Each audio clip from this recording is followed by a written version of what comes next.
আমি তো মাঝে নামাজ পড়তাম আর সবগুলো রোজা রাখতাম, তাহলে আমার উপরে কেন আযাব নাযিল হইতেছে? না না, তুই নামাজ ঠিকই পড়তি, কিন্তু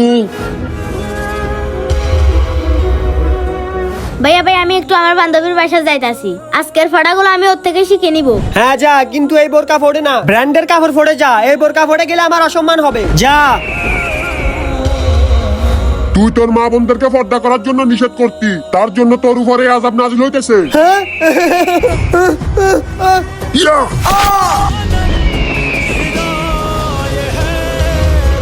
এই দাঁড়া বোন, বোন এই বোরকা পরে তারপর যা। জি ভাই।